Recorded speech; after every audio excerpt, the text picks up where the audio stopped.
Alan, tell me about Mufasa the Lion King. Okay, so Mufasa the Lion King is the prequel to the Lion King. Kiara is it takes place after the events of the Lion King. Kiara, the daughter of Simba and Nala, is afraid because it's raining and Simba and Nala are going off for something, and so Rafiki, Timon, and Pumbaa are sent to babysit, and Rafiki decides to build her courage and tell the story of her grandfather Mufasa, which then sends us way back in time to the birth of Mufasa. Parents, loving parents, they are going to a magical land, the promised land known as Malele. And along the way, as they're getting water at a little brook, a flood comes through, and Mufasa is sent down the river, far away from his parents, never to be seen of again. Mufasa awakes. He is with Otaka's family, another cub named Otaka, and Otaka is going to become the king of his pride.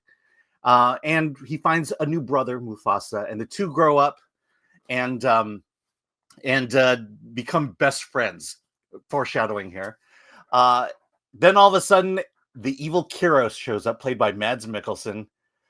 He's decided he's going to take over the entire lion species and be the ultimate king of the Pride Lands. And as a result, Otaka's family gets killed, and Mufasa and Otaka are exiled. And they decide that together they're going to find Malele, and with the help of a lioness they run across named Nala, Sarabi, and a winged scout named Zazu.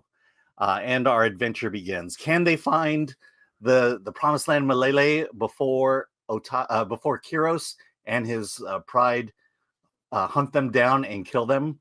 Well, that's the Mufasa the Lion King. Well, first of all, great description of the story.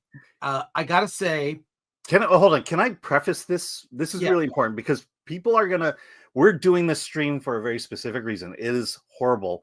And I need to mention that Disney, in their infinite wisdom, has decided not to submit Mufasa to either the Golden Globes or the Critics' Choice Awards. They are choosing to hold the movie back from submission for awards. Yes. But I do want to point out that you in particular wanted to do as soon as possible live to talk about this, because this is such a bad film. It is beyond, and for a number of reasons. One, real simply, the story. There are no stakes. Whenever Mufasa, the character, is in peril, he's not gonna die. He nothing bad will happen to him. He survives the story. That's in fact, none of the lead characters die. Yeah, they all survive because they need to continue the story. The second thing is one, no stakes, no peril. Like, of course he's going to live because he becomes Mufasa, James Earl Jones. That's one thing, okay, where it's kind of just, it's rudderless or pointless. Mm-hmm. Pointless more than anything. Second thing is, all the animals look alike. I can't tell them apart. Does that make me an animalist? Am I an animalist? For the characters are it's a lion, and they're not in the sense like in the original Lion King cartoon, which is the only reason we even care about this. That is a great story. It is fun. So many beloved characters. They are anthropomorphized, right? Animals, and they're designed, Scar by Jeremy Irons in the original cartoon is such a great character because, first of all, great actor. Secondly, the design of the character, and you know this because you know animation. Right. The villains tend to have pointy or jagged edges, sharp edges on them, whereas likable protagonists, beloved characters, the ones who are supposed to be the heroes, are more rounded edges on the drawings, right? All the characters from Timon, Pumbaa, like they're really, those characters were created by animators. These are animals that look like real animals, that the only thing separating them is they can talk. They're not expressive. They're not expressive. They're not characters. Let me support your point. Animals that talk. Let me support your point here. Okay, look at these. These are characters from the movie. I don't know how we got in the movie, but okay, yeah, but here's the thing. These photos I'm showing you right now, I've mixed in photos from the first Lion King movie with these photos. You have no idea. Tell the difference. You can't tell the difference. Yeah, this is, as I think you said to me this morning, this is Acolyte level bad. So bad, even Disney knows it, and they're not putting it up for any awards while they are promoting movies like Inside Out 2 and Moana 2. There are songs from Lin-Manuel Miranda, and in any other universe, those songs would be nominated for Best Picture, Best Song for the Academy Awards and everything. Disney is holding back. They will not submit this movie for awards consideration because they know it's bad. And this is, from the writing, it feels like AI. The writing just and I remember at the end there's a very dramatic moment. This could be considered a spoiler, where a character is like, "You shall be known as Scar." No, we laughed. No, it's worse. It's worse because obviously there's a betrayal. Right. Okay. So Mufasa says, "I will no longer call you by my name or by your name," and then Scar says, "Then call me Scar." Right. So I'll remind you of why I have this scar. Right. It's so dumb. And then okay. Another thing, the acting. There has been, I mean, I really think voice actors are not appreciated enough. They really are not.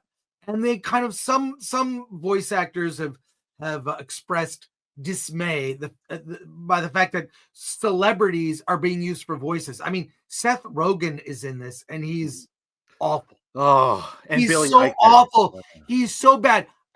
All the performances, they might as well have been AI. I've never heard such lackluster voice acting in a movie. I mean, the cast is, Beyonce as Nala, even Mads Mikkelsen, who is good, a really good actor, was flat in this. Donald Glover as Simba.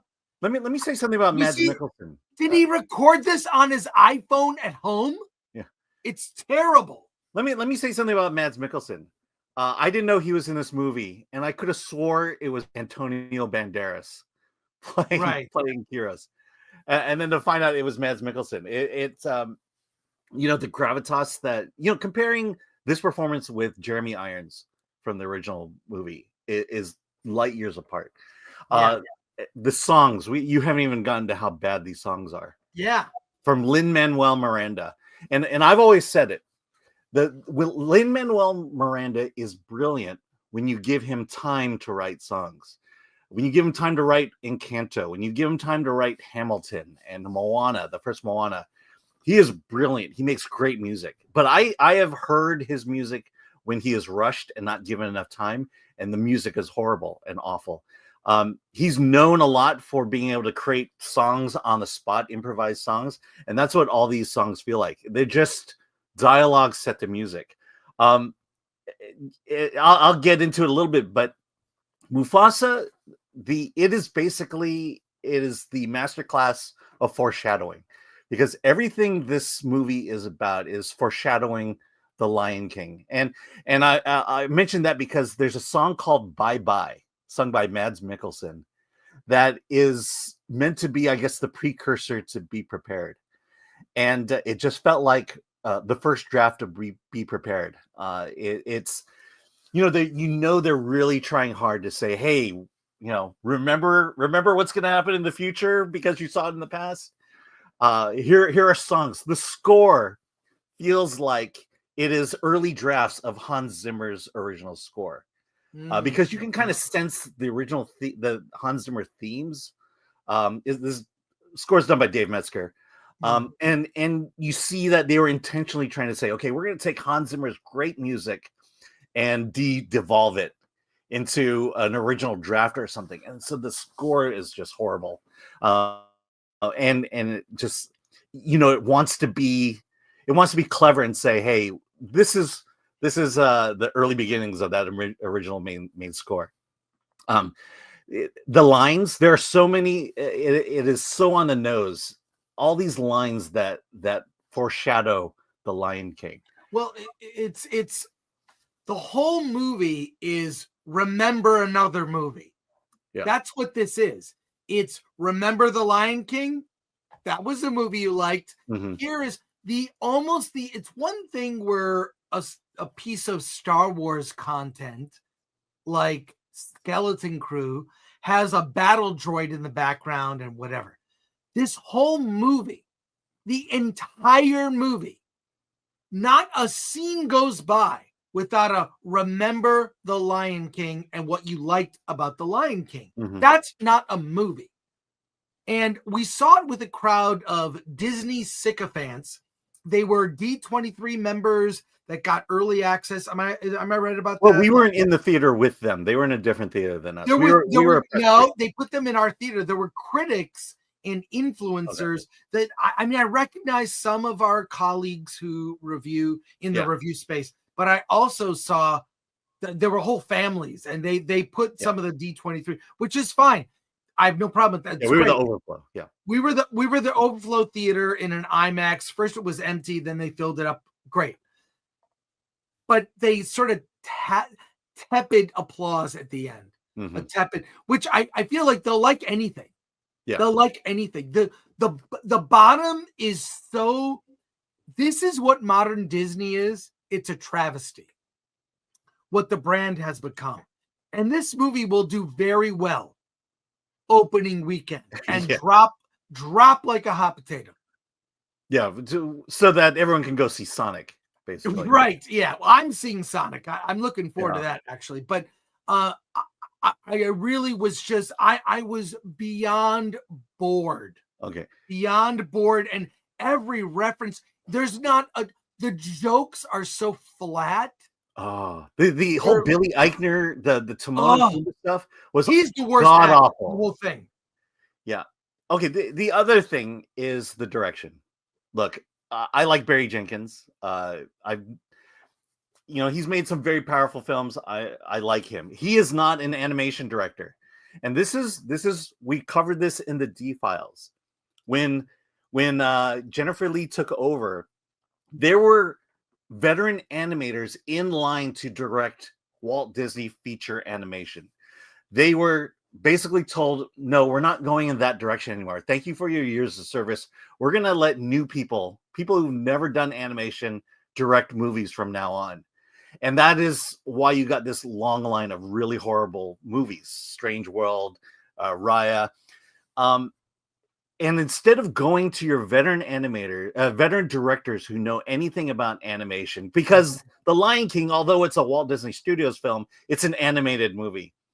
You're getting people who don't know anything about animation, and Barry Jenkins, as great as he is not an animation director, and you could tell by the movie, because the dialogue in this movie is rushed.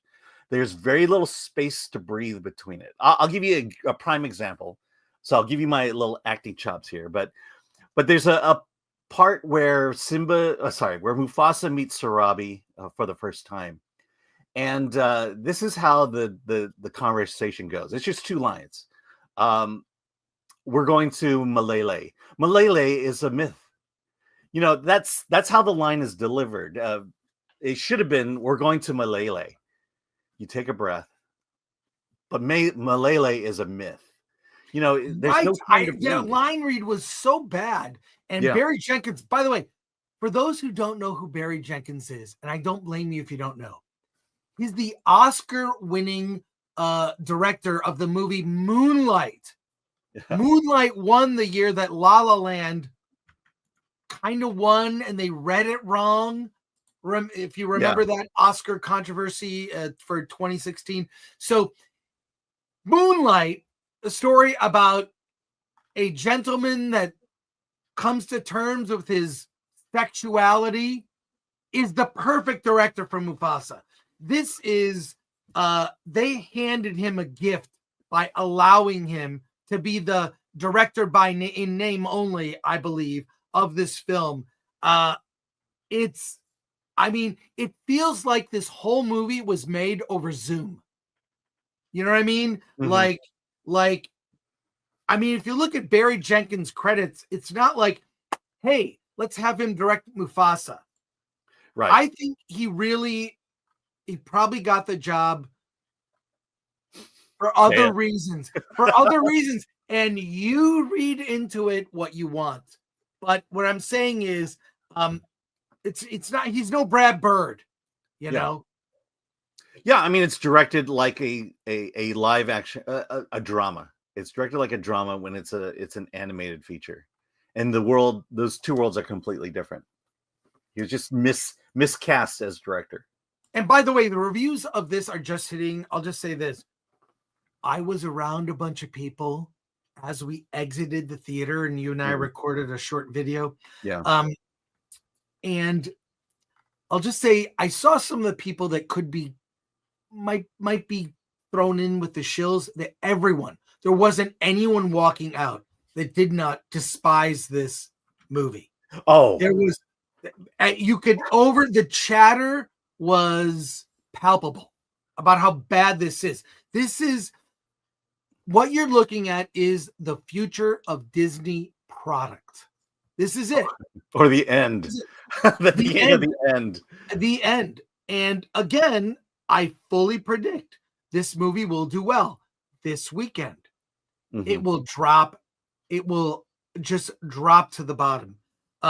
We want to get to your comments, but let me just note: despise was a word you used, and that's how I felt throughout the entire film. This movie couldn't have ended any sooner. It was every time there was a foreshadowing moment, I couldn't help but roll my eyes. There's a moment at the end. Sorry to spoil this, but a rock explodes, and Pride Rock is born. And as I saw that rock just standing there, I'm going, oh, this is Pride Rock, isn't it? This is Pride Rock. Yeah, there it is. I brought my daughter, and midway through, she said, "Can I go to sleep now?" Yeah, you can go to sleep now. And she's probably the target demo. Yeah. I mean, who is this for? I really think I don't see. And by the way, almost 2 hours. What's the running time? Oh yeah. Do I have it here? It's 2 hours. 2 hours on the dot. Hour 58. So 2 hours. Okay. I'm looking at Rotten Tomatoes. There's no child that's under 10, single digit age, which is probably the only audience who could enjoy this. They're not going to sit still for 2 hours. This didn't need to be 2 hours. Lion King 2, a VHS of Lion King 2 in that clamshell VHS box is something that's better than this. So, I mean, look, bottom line, this is for me, I don't even know. I gave it 1 out of 10, 0 out of 10. I can't believe how this did not need to get made at all. Yeah. And again, I'm going to remind everyone who thinks that we're just crapping on this movie for the sake of crapping on it. The Walt Disney Company did not submit Mufasa for awards consideration to either the Golden Globes, the Critics' Choice, and definitely not going to nominate for an Oscar. So, I mean, because look, we had to submit our nominations for Critics' Choice on Tuesday, and now we're just seeing Mufasa. So there's no way we could even nominate it if we wanted to. The screening of the movie is basically 1 or 2 days before it opens. Mm-hmm. What does that tell you? Yeah, tells you that someone at the Walt Disney Company is smart and decided not to spend a dime on awards consideration for Mufasa. Well, this will end up being one of those movies during the holiday where a family looks at what's playing in theaters. No one can decide what movie to see, and they pick this one because it's the one. Okay, we all loved The Lion King. This is the Mufasa story, a story that did not need to be told. And no, I think you got it wrong. Parents are going to take their kids to see this because Sonic was sold out. right. Yeah, that's the deal. Final thoughts before we go to comments, Alan. Yeah, again, it's just this movie is profoundly awful. There's a moral at the end of the movie that you get because you saw just the end of the movie. The events leading up to this moral never occurred until the very end, and that says something about storytelling. And they're not promoting it as from the Oscar-winning filmmaker Barry Jenkins of Moonlight. If you watched Moonlight, would you think we got our guy for Mufasa? He's the guy. Yeah. That's it. Let's have him make it. No. He was cast as the director. Am I wrong about that? Yeah, you're not wrong. Yeah. But no one else will say it out loud.